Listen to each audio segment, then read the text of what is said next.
Hey guys, welcome back to the Veggie Hedgie channel. Today, because you guys voted for it, we're going to be making matcha cake. This matcha cake is vegan, so everyone can enjoy it. That's enough waffling, let's get into the video. So the first thing that you'll need are two springform pans. These are basically cake tins that have the bottom and the edges detachable through a clamp system. Now we also want to line the bottoms of it using parchment paper or baking paper. Now a way to do this, of course, you can always put down the bottom and draw around it using a pencil and cut it out. But another way you can do it is by folding it in half and then folding it in half again to make a square. And then folding it in half to make a triangle. Now the more folds that you do here, the rounder your parchment paper will be. Take your folded parchment paper and align the pointed part to the center of the pan. Now we want it to be the radius of the pan because when it unfolds, it will double in length. So just cut the parchment paper when it meets the edge of the pan. As you unfold it, you'll find the magic of folding and it will fit perfectly, hopefully, into the bottom of your tray. Don't worry if there's an overlap, that is fine. So now we're going to line the edge of our baking tin. It should be similar to the height of the baking tin. And you want to cut around 2 strips per tin. Money talk. Here comes the money. Money, money, money. But in total you should have 4 sheets. Now what I did to help the parchment paper stick to the edges of the pan is I used a little bit of spray oil. This helps massively as your paper will not hold by itself. You could also use some cake batter after you made the cake, or a little bit of vegan butter in there as well. Now we want to set that aside and we want to begin preparing our cake. Now this recipe is a bit weird, but this is normal for vegan cakes. You usually want to grab some sort of unsweetened non-dairy milk, pour it into a bowl, and this is around 500 milliliters. And we also want to add 1 tablespoon of lemon juice to this. It might look a little bit funny after around 5 minutes, but that's the way it's supposed to be. So just leave it there until you need it later in the recipe.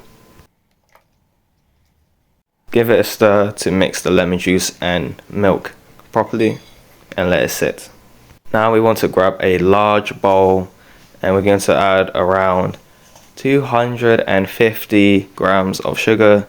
This is just to be a little bit sweet, but of course if you like more sugar, add around 50 grams more also.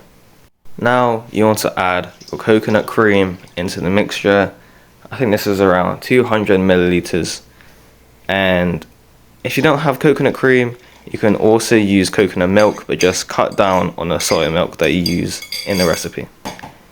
Now mix the sugar with all the other wet ingredients until fully incorporated.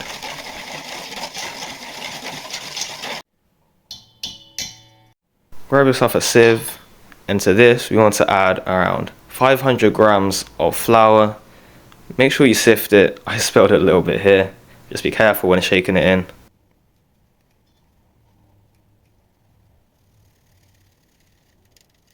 We want to add 5 teaspoons of baking powder. This is the stuff that helps the cake rise, so definitely do not skip this ingredient, as if you do, your cake will end up being quite dense, almost like a brick. Now grab your favorite matcha, and we want to add around 5 teaspoons of this. Depends how much you like your matcha, and add it to the sieve to get rid of any clumps. Also add in a half a teaspoon of salt.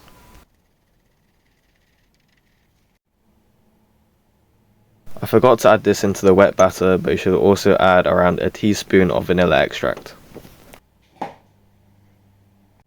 Give this a good mix until all the ingredients are just combined. You don't want to whisk it for too long, as if you whisk it for too long, the gluten will develop and you'll get a denser cake, which is what we do not want. Set your mixture aside and grab your 2 line springform pans and just pour your mixture into each of them. Make sure they're even or you'll end up with a lopsided cake.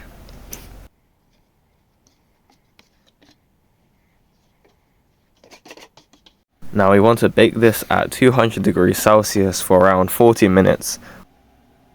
Because I have a gas oven, it's quite hard for me to control the temperature, so if you also have a gas oven, a way you can find out whether the cake is done is by inserting a toothpick into the edges and in the center of the cake.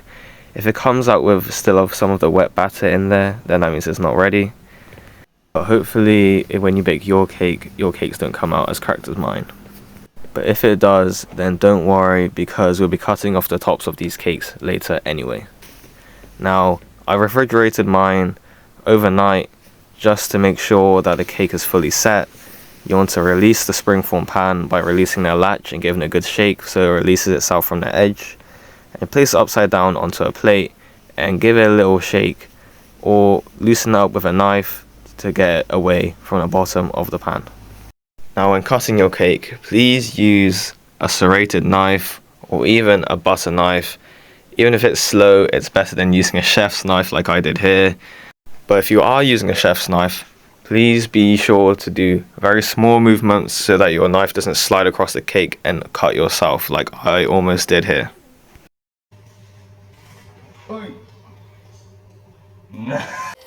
Another technique that you could use, which would probably be a little bit safer, would be to flip the cake vertically and cut down like you're cutting a loaf of bread.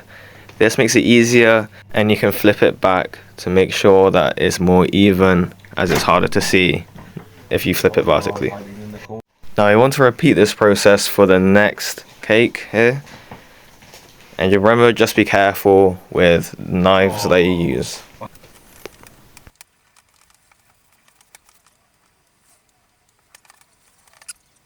Once both of your cakes are leveled out, it's now time to make the cream. So you want to grab yourself a large mixing bowl and an electric whisk. I used a normal whisk here. I didn't have an electric one on hand, but I highly recommend it if you like saving your time, as I was probably mixing this for around half an hour. So we want to add some vegan whipping cream in, probably around 400 ml, and we just want to give it a good whisk. As I said again, using an electric whisk would help greatly here, as you can see in this time lapse here.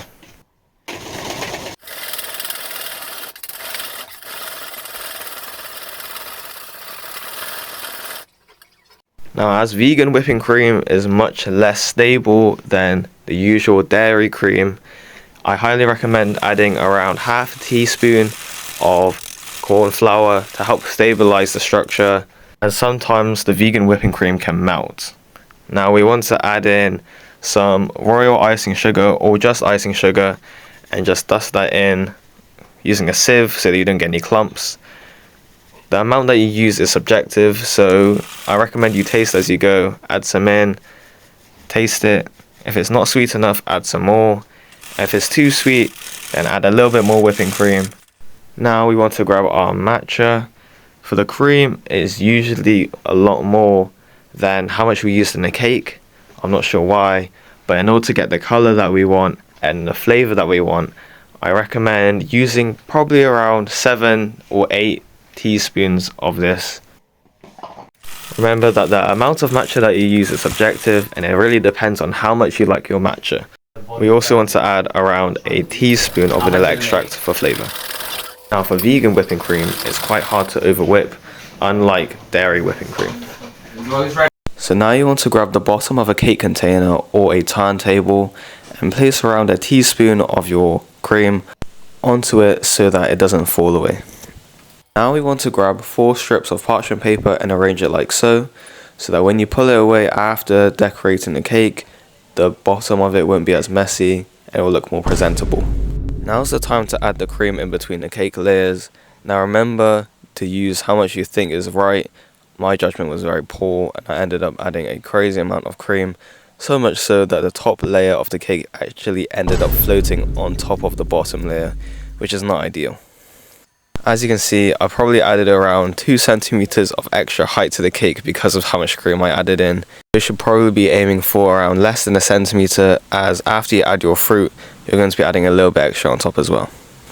Now for the fruit that you add inside the cake, you could choose anything. It could be strawberries, it could be blueberries, it could be peach slices, Anything that is even I recommend, as it's easier to layer the cake with it, so your cake doesn't end up looking like the Leaning Tower of Pisa.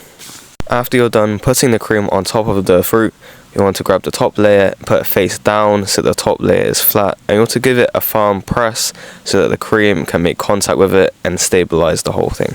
You can tell again that I put too much cream in, as the strawberries ended up coming out from the sides, which again wouldn't happen if I chose to put less cream in. Now, unlike the middle of the cake, don't be scared to add a lot of cream onto the top of the cake, as any excess cream you can smooth down into the sides of the cake. Now, what I would suggest when decorating a cake with cream is to use the spoon that you used before as a rough guideline to add cream everywhere.